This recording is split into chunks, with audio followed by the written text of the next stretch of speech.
ஐயோ ஐயோ அந்த நாள் பெரியது, அதை போலத்த நாள் இல்லை. ஐயோ அந்த நாள் பெரியது, அதை போலத்த நாள் இல்லை. அது யாக்கோபுக்கு இக்கட்டு காலம். அது யாக்கோபுக்கு இக்கட்டு காலம். ஆனாலும் அவன் அதற்கு நீங்களாகி ரட்சிக்கப்படுவான். அவன் அதற்கு நீங்களாகி ரட்சிக்கப்படுவான். Praise the lord. அது யாக்கோபுக்கு என்ன காலம்? இக்கட்டு காலம். பக்கத்துல சொல்லுங்க, யாக்கோபு என்றால் தேவனால் தெரிந்து கொள்ளப்பட்டவர்கள். யாக்கோபு என்றால் தேவனால் அழைக்கப்பட்டவர்கள். யாக்கோபை கர்த்தர் என்ன பண்ணாரு? அழைச்சாரா? தெரிந்து கொண்டாரா? யாக்கோபை பார்த்து கேட்டார், உன் பேர் என்ன? என்ன கேட்டாரு? உன் பேர் என்னன்னு கேட்டாரு. என்ன சொன்னாங்க? யாக்கோபு என்று சொன்னான். யாக்கோபு என்றால் என்ன? ஏமாத்துக்காரன், எத்தன் என்று அர்த்தம். யாக்கோபு என்றால் ஏமாத்துக்காரன். அதனால நான் இது வரைக்கும் சர்ச்சில் யாருக்குமே அந்த பேரை வைக்கல. ஒரே ஆளுக்கு வச்சேன், அதுவும் ஒரு வழியா போச்சு. யாக்கோபு என்றால் ஏமாற்றுக்காரன், எத்தன் என்று அர்த்தம். கர்த்தர் சொல்றாரு, உண்மையா நீ என்ன பண்ணிட்ட? உன் பேரை சொல்லிட்ட, ஒத்துக்கின நீ. ஏன்னா ஆரம்பத்துல நீ யாரை ஏமாத்தின? ஃபர்ஸ்ட் உங்க அண்ணனை ஏமாத்தின, ரெண்டாவது யாரை ஏமாத்தின? உங்க அப்பாவை ஏமாத்தின. கடைசியா வரும்போது யாரை ஏமாத்திட்டு ஓடி வந்துட்ட? மாமனாரையும் ஏமாத்திட்டு ஓடி வந்துட்ட. கரெக்டா உன் பெயரை நீ ஒத்துக்கொண்ட. யாக்கோபு என்றால் எத்தன், ஏமாற்றுக்காரன்.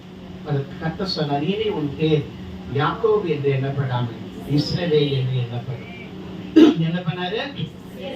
பெயரை அங்கே மாற்றினார்.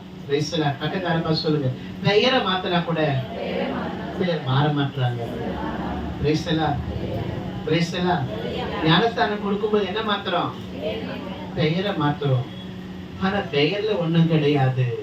கர்த்தருடைய வார்த்தை யார் கேட்பதன்படி நடக்கிறார்களோ அவர்களுக்கு தான் விடுதலை. ஆண்டவருடைய வார்த்தை இங்க எரேமியா தீர்க்கதரிசி உரைக்கிறார்.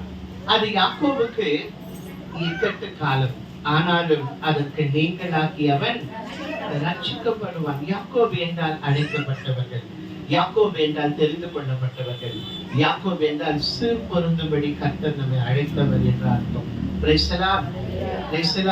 பக்கத்தால சொல்லுங்க, நீங்கள் அழைக்கப்பட்டவர்கள், நீங்கள் தெரிந்து கொள்ளப்பட்டவர்கள். உங்களை சீர் பொருந்தும்படியாக கர்த்தர் அழைத்தார். கர்த்தர் யாக்கோபை அழைக்கும் பொழுது ஆசீர்வதித்து அழைத்தார். போகும்பொழுது அவன் எப்படி போனா? வெறும் கையாக கோலும் தடியோடு என்ன பண்ணா? புறப்பட்டு போனான். அங்கே லாபான் இடத்திலிருந்து அவன் திரும்பி வரும் பொழுது எப்படி வந்தான்? இரு பரிவாரங்களோடு வந்தான். நம்ம என்ன பண்ற? பாட்டு பாடுறல, பெரும் கையாய் நான் கடந்து வந்தேன். எத்தனை பேர் சொல்லுங்க, சர்ச்சுக்கு வரும்போது நான் ஒண்ணுமே இல்லாத வந்தேன்னு சொல்றவங்க கை தூக்கினாங்க. என்ன கேட்டீங்கன்னா நான் சொல்றேன், ஆண்டவர் என்ன அழைக்கும் போது நான் ஒண்ணுமே இல்லாத வந்தேன், ஒரு ரூபாய் கூட இல்ல வந்தேன். ஒரு ரூபாய் கூட இல்லாத வந்தேன். கர்த்தர் என்னை அழைத்து என் ஆசைக்கு நான் எத்தனையோ லட்சத்தை என் கையில இருந்து கொடுத்துருக்கேன். லட்சங்களா எவ்வளவு கொடுத்துருக்கேன் கையில. ஒரு ரூபாய்க்கு வழி இல்லாத ஆளை கர்த்தர் ஆசீர்வதித்து நம்மளால ஆயிரங்கள் பார்க்கிறதே ஒரு பெரிய விஷயமா இருந்தது ஒரு காலகட்டத்திலே. இன்றைக்கு கர்த்தர் பல லட்சங்களை நம் கையிலிருந்து மறுபடியும் புறப்பட்டு செய்கிறார். நம்மை ஆசீர்வதிக்கிறது. யாக்கோபை அழைக்கும் பொழுது கர்த்தர் ஆசீர்வதிக்கும்படியாக அழைத்தார். இன்றைக்கும் கூட கர்த்தருடைய சமூகத்தில் அமர்ந்து கொண்டிருக்கிற தேவனுடைய பிள்ளைகளே, கர்த்தர் உங்களை அழைத்திருக்கிறார். கர்த்தர் உங்களை ஆசீர்வதிப்பார். அது மாத்திரமல்ல, இங்க சொல்லப்படுகிறது யாக்கோபுக்கு என்ன காலம்? இக்கட்டு காலம். இன்றைக்கு ஒருவேளை நீங்க அழைக்கப்பட்டிருக்கலாம், ஆனா நான் அழைக்கப்பட்டிருக்கிறேன், நான் ரட்சிக்கப்பட்டிருக்கிறேன், நான் ஞானஸ்தானம் பெற்றிருக்கிறேன், நான் ஜெபிக்கிறேன், நான் சபைக்கு போறேன், நான் ஊழியம் செய்கிறேன், எல்லாம் செய்கிறேன், ஆனாலும் எனக்கு இக்கட்டு காலமாக இருக்கிறது. ஏதோ ஒரு வகையில் இன்றைக்கு நான் இக்கட்டிலே வாழ்ந்து கொண்டிருக்கிறேன். ஏதோ ஒரு வகையிலே எனக்கு இக்கட்டு இருந்து கொண்டுதான் இருக்கிறது. ஒரு பிரச்சனை முடிந்தால் இன்னொரு பிரச்சனை வரத்தான் வந்து கொண்டு தான் இருக்கிறது.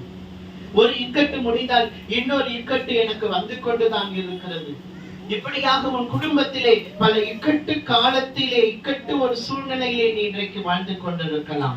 உன் வீட்டிலே இன்றைக்கு பலவிதமான இக்கட்டு நெருக்கத்தோடு நீ வாழ்ந்து கொண்டிருக்கலாம். உன் தொழிலில் பல விதமான இக்கட்டு இருக்கலாம்.